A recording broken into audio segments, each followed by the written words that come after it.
نحمده ونستعينه ونستغفره ونعوذ بالله من شرور انفسنا ومن سيئات اعمالنا من يهده الله فلا مضل له ومن فلا هادي له اشهد ان لا اله الا الله واشهد ان محمدا عبده ورسوله يا ايها الذين امنوا اتقوا الله حق تقاته ولا تموتن الا وانتم مسلمون اللهم صل على محمد كما صليت على ابراهيم وعلى ال ابراهيم انك حميد مجيد اللهم بارك على محمد كما باركت على ابراهيم وعلى ال ابراهيم انك حميد مجيد اما بعد அந்த ஏகரின் சாமி சமாதானம் அல்லாஹ்வுடைய தூதர் முஹம்மது ஸல்லல்லாஹு அலைஹி வஸல்லம் மீதும் அவர்கள் குடும்பத்தாரின் மீதும் சத்திய சஹாபாக்கள் நபித்தோழர்கள் தாபங்கள் தபோதாபங்கள் மற்றும் இஸ்லாமிய சமுதாய மக்கள் அனைவரும் பிரார்த்தித்து அல்லாஹ்வை போற்றி கொள்வதவனாக அல்லாஹ்வுடைய திருநாமத்தை கொண்டு இந்த பெருநாள் கொண்டு இந்த ஏகத்துவ கொள்கையை இந்த சத்திய மார்க்கத்தை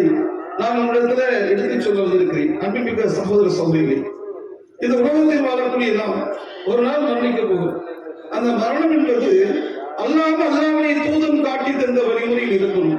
நம்முடைய ஏகத்துவ தந்தை இப்ராஹிமை எப்படி வாழ்ந்து காட்டினார்கள் என்பதை வலியுறுத்தும் மூலமாக அதற்கு அல்லாஹ்வே முன்மாதிரியாக இப்ராஹிம் நபிக்காகவே இந்த பெருநாள் தினத்தை முழு மனித சமுதாயத்திற்கும் அல்லாஹ் ஏற்படுத்தியிருக்கிறான். அல்லாஹ்வுடைய தூதர் காட்டி தந்த வழிமுறையில இந்த பெருநாள் தினத்தை நடத்தினாலும் ஆனால் அல்லாஹ்வுடைய தூதருக்கு முன்மாதிரியாக இப்ராஹிமை தான் அல்லாஹ் சொல்கிறான். அன்புமிக்க சகோதர சகோதரி, இந்த ஏகத்துவ கொள்கையில இந்த தௌஹீத் கொள்கையில உறுதியாக இருந்து இந்த உலகத்தில் வாழ்ந்து மரணிக்கணும். யார் அப்படி வாழ்ந்து மரணிக்கிறாரோ அவர் மறுமையில் வெற்றியடைவார் என்பதை அறிந்து கொள்ளுங்கள். அதில் குறிப்பாக சில செய்திகளை உலகத்துல சொல்ல ஆசைப்படுகிறேன். என்ன சொல்ல ஆசைப்படுகிறேன் என்று பார்த்தீங்கன்னா, இப்ராஹிம் நபி அவருடைய தன்மை என்ன, அவங்க எப்படி உறுதியாக இருந்தார்கள் அப்படின்னு பார்த்தீங்கன்னா, அல்லாஹ் தன்னுடைய திருமறையை சொல்றான், இந்த இப்ராஹிமுக்கான உம்மத்தமாகிதான். இப்ராஹிம் ஒரு முழு மனித சமுதாயமாக ஒரு மனிதர் தான், ஆனால் ஒரு மனிதர் ஒரு சமுதாயமாக இருந்தார் என்று அல்லாஹ் தன்னுடைய திருமறையில் பேசுகிறான். அப்படின்னா பாருங்க, ஒரு இளைஞராக இருந்து இந்த ஏகத்துவ கொள்கையை இந்த தௌஹீத் கொள்கையை மக்களுக்கு உரைக்க சொன்னார்கள். யாருக்கும் பயப்படவே இல்லை, யாருக்கும் பயப்படவே இல்லை. இப்ராஹிம் நபி இந்த ஏகத்துவ கொள்கை லா இலாஹ இல்லல்லாஹ் என்ற வணக்கத்துக்கு அல்லாஹ்வை தவிர யாரும் என்ற இந்த ஏகத்துவ கொள்கையை தௌஹீத் கொள்கையை அந்த முழு மனித சமுதாயத்திற்கும் ஒரு தனி மனித இளைஞராக சொன்னார். யாருக்கும் பயப்படவே இல்லை, யாருக்கும் பயப்படவில்லை. தன்னுடைய தந்தை தன்னை மகனை பார்த்து இந்த கொள்கையிலேருந்து வரல அப்படின்னா உடைய கல்லால் உடைந்து அடித்து வந்துருங்க கொள்வேன் என்று சொன்ன போது கூட பயப்படவே இல்லை இப்ராஹிம் நபி. அப்படிப்பட்ட உறுதிப்பட்ட இப்ராஹிம் நபி சொன்னதாக அவருடைய உறுதித்தன்மையை நீங்க பாருங்க. எப்படிப்பட்டவர் என்றால் அல்லாஹ் சொல்கிறான், இப்ராஹிமே நீ கட்டுப்படு, அஸ்லீம் நீ கட்டுப்படு. அவர் சொன்னார், என்ன சொன்னார், அஸ்லீம் ரப்பில் ஆலமீன். அவர் அற்புதமா சொன்னார், நான் கட்டுப்பட்டு ரப்பில் ஆலமீன் அகிலங்களை படைத்து தரக்கூடிய ரஹ்மானுக்கு நான் முழுமையாக கட்டுப்பட்டு விட்டேன் என்று சொன்னார். கட்டுப்படுதல் என்பது எல்லா விஷயங்களும் இருக்குங்க. அது நம்மிடத்தில் இருக்கிறதா இல்லையா, நபிமானத்தில் எப்படி இருந்துச்சு, இப்ராஹிம் இடத்தில் எப்படி இருந்துச்சு என்பதை தான் பார்க்க போறோம். ஆனா அப்படிப்பட்ட உறுதித்தன்மையை நாம் வளர்த்துக் கொள்ள வேண்டிய அவசியம் இருக்கிறது. இப்ராஹிம் நபி அல்லாஹ்வுடைய கட்டளைக்கு ஏற்ப தன்னுடைய மனைவியும் தன்னுடைய மகன் இஸ்மாயிலை கொண்டு போய் பாலைவனத்துல எந்த உணவு கிடையாது, தண்ணி கிடையாது, அப்படிப்பட்ட ஒரு இடத்துல கொண்டு போய் அல்லாஹ்வுடைய கட்டளை நிறைவேற்றுவதற்காக கொண்டு போய் அந்த பாலைவனத்துல விடுவாங்க. பாலைவனத்தை விட்டுட்டு அவங்களுக்கு தெரியும், ஏன்னா பல நாட்களாக பல வருடங்களாக குழந்தைகள் இல்லாமல் அவருடைய வயது 80க்கும் மேற்பட்ட அந்த வயதில் தான் அல்லாஹ் அற்புதமான ஒரு குழந்தையை வழங்கினான். ஒரு கணவன் மனைவிக்கு குழந்தைகளை எவ்வளவு சிரமங்கள், எவ்வளவு கஷ்டங்கள், எவ்வளவு மன கஷ்டங்கள், ஆனா அவ்வளவு கஷ்டங்களை கொடுத்து கொண்டு நமக்கு குழந்தை கொடுப்போம் அப்படின்னு காலதாமதமாக பல வருடங்கள் கழித்து அல்லாஹ் அற்புதமாக இருந்து குழந்தை இஸ்மாயில் கொடுக்குறாங்க. அப்படி அந்த குழந்தையும் தன்னுடைய மனைவியும் அல்லாஹ்வுடைய கட்டளைக்கு இணங்க நேரம் கொண்டு போய் சேர்ந்திருக்கக்கூடிய மெக்காவில் தன்னுடைய மனைவியும் குழந்தையும் இப்ராஹிம் நபி என்ன செய்றாங்க, அந்த பட்டல் இருக்கக்கூடிய அந்த பாலைவனத்துல மலையில் இருந்து அந்த பாலைவனத்துல வெறும் மண்ணா இருக்கக்கூடிய பாலைவனத்துல இந்த உணவு தண்ணீர் அந்த பாலைவனத்துல தன்னந்தனியாக விட்டு வரக்கூடிய செய்தி பார்க்கிறோம் நம்ம. ஏன், என்ன காரணம், விடுதலுக்கு என்ன காரணம், அதுதான் எழுது அஸ்லம்து, நான் கட்டுப்பட்டு அகிலங்களை படைத்து பரிமாறக்கூடிய ரஹ்மான் கட்டுப்பட்டு விட்டேன் என்று ரப்பல் சொல்லிவிட்டான். என்ன சொல்லிட்டான், இது கட்டளை. அங்க வணங்கக்கூடிய மெக்காவா இருக்கிற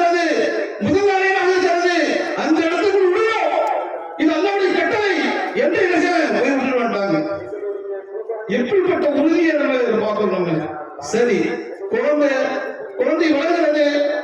அவர் பருவ வயது அடைகிறார். அந்த பருவத்தை அடையும் பொழுது ஒரு கனவு காண்கிறார் இப்ராஹிம் நபி. இது அல்லாஹ்வுடைய புறத்தில் வரக்கூடிய கனவு. இந்த கனவை நாம் நினைவாக்க வேண்டும். இது அல்லாஹ்வுடைய கட்டளை என்று இப்ராஹிம் நினைச்சாரு. தனி மகளிடத்தில் போறாங்க. என் அருமை மகனே, நான் ஒரு கனவு கண்டேன். அந்த கனவில் உங்களை அறுத்து பலிவிடுவது போல அந்த கனவு கண்டேன் அப்படி சொன்னாங்க. சொல்லும் பொழுது இஸ்மாயில் சொன்னார், என்ன சொன்னீங்க?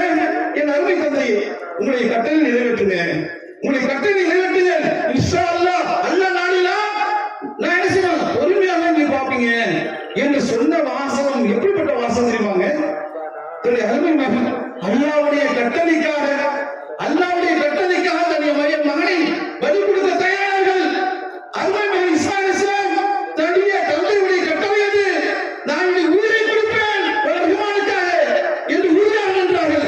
இதுதான் கட்டுப்படுவதின் உறுதி தன்மையிலும் இவ்வாறு எப்படி நடந்தது ஒரு முன்மாதிரியாக இருக்கவில்லையா? ஆனா நம்முடைய இல்லாம என்ன, நம்ம எதை கட்டு போறோம்?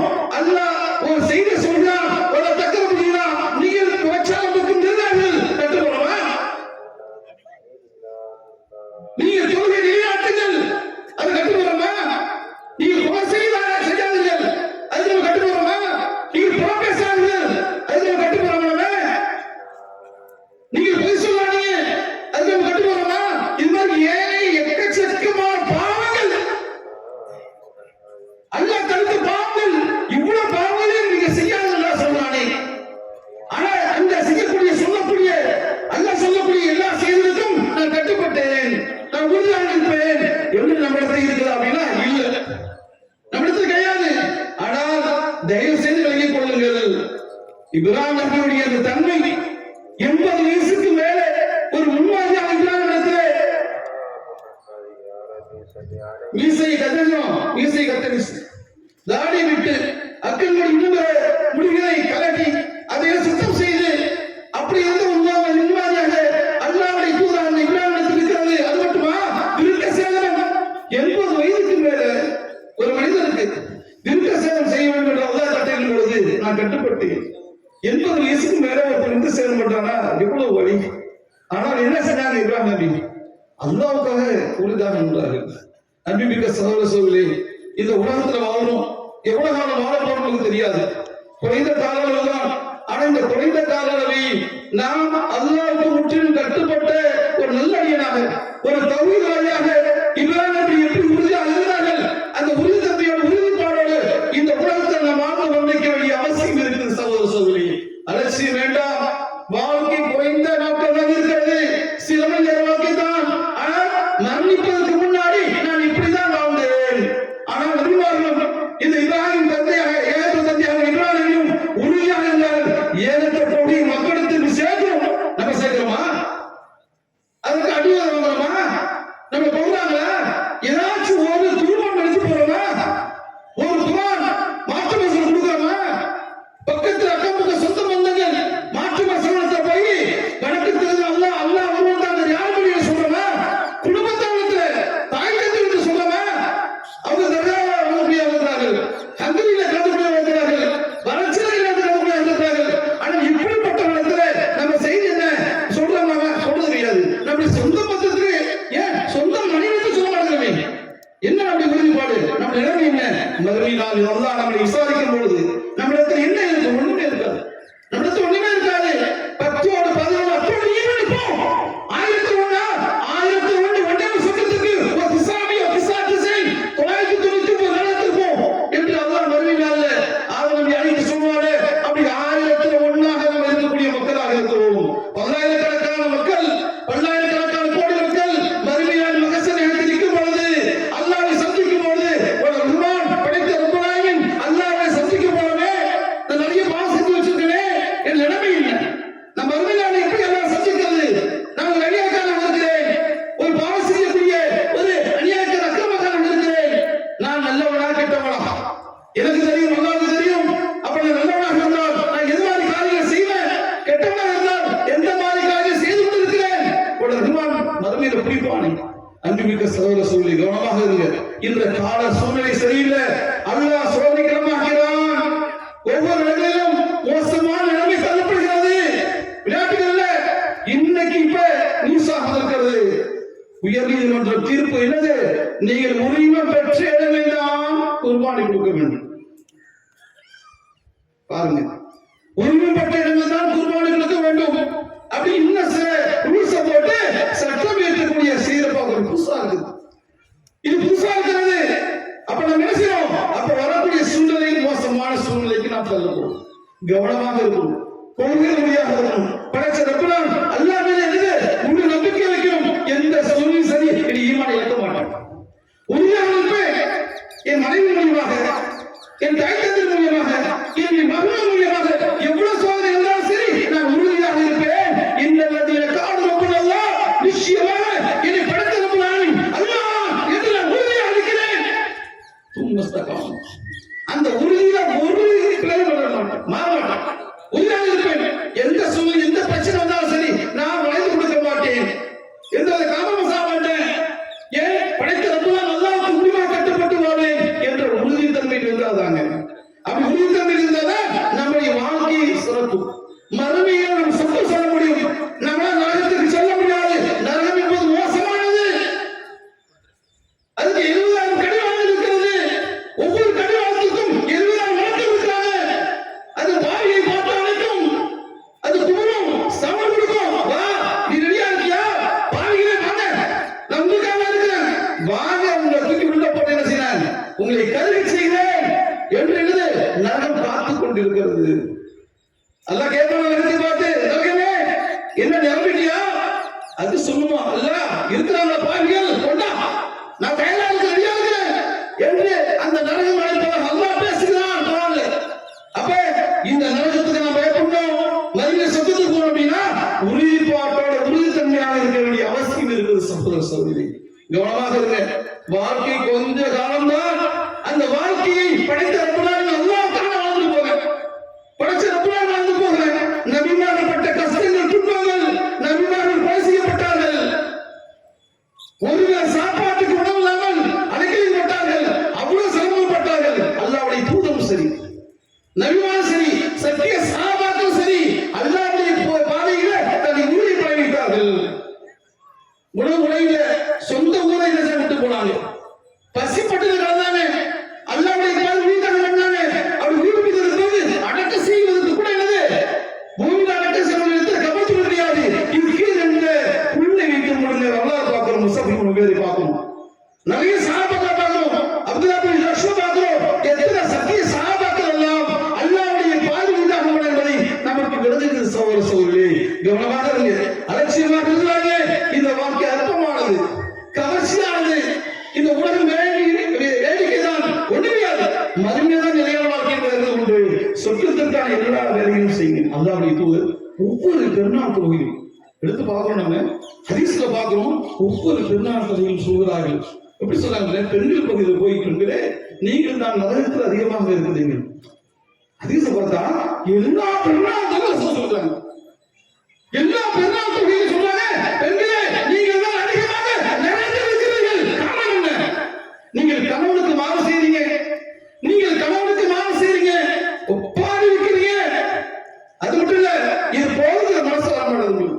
என்னது இது? எனக்கு போதும் அப்படிங்கிற மனசு வர மாட்டேங்குதுங்க. இப்படி இருக்குது.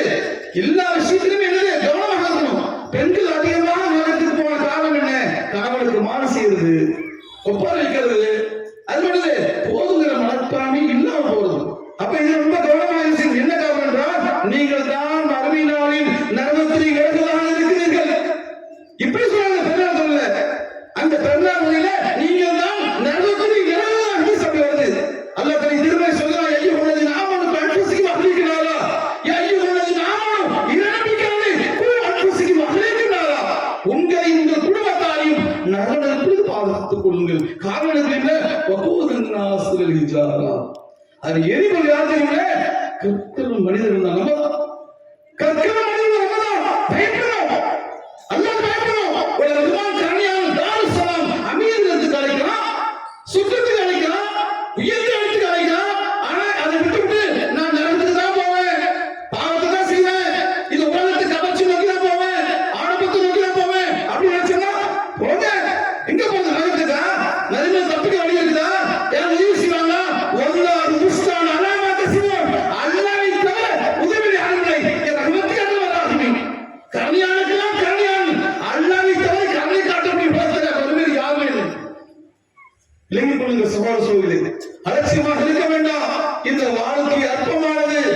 இந்த நம்பிக்கை நிறைவேற்றிருக்கிறது. ஜன்னாத்து தஜ்ரி மின் தஹ்திஹா அன்ஹார் ஹாலிதீன ஃபீஹா அபதா. நிரந்தரமா வரக்கூடிய சுற்றுச்சூழல் இருக்கிறது மறுமையில. அதை எழுதுறாங்க. இந்த உலக ஆசை நமக்கு துன்பங்கள் வருதா, கஷ்டங்கள் வருதா, பிரச்சனைகள் வருதா, நமக்கு சோதனை வருதா, நம்முடைய குழந்தைகள் மனைவி மூலியமா நம்ம ஏதாச்சும் உயிர் பிரச்சனை நோய் நொடி ஏதாச்சும் வருதா, அல்லாஹ் நம்மளை வச்சிருக்காங்க. ஹப்துல்லாஹ் சொல்லும் ஹஜ்லானி ததீரன் தையீபன் முபாரக்கன் ஃபீஹி. ஆனா ஒரு சமுதாயம் இன்னைக்கு நேத்து தினந்தோறும் செத்து மடிறாங்க. கவலையிலே இருக்காங்க. சரியான உணவு இல்லை, உடை இல்லை, நடந்து போக முடியல. உடனே சொல்றான், குழந்தைய சுட்டு கை வைக்கும், மனைவி சொல்றான், கணவன் சொல்றான், பொம்பளை சொல்றான். அது மட்டும் நம்முடைய சகோதரிய கொண்டு போய் இஸ்ரேல் கொண்டு போய் அநியாயம் செய்கிறார்கள்.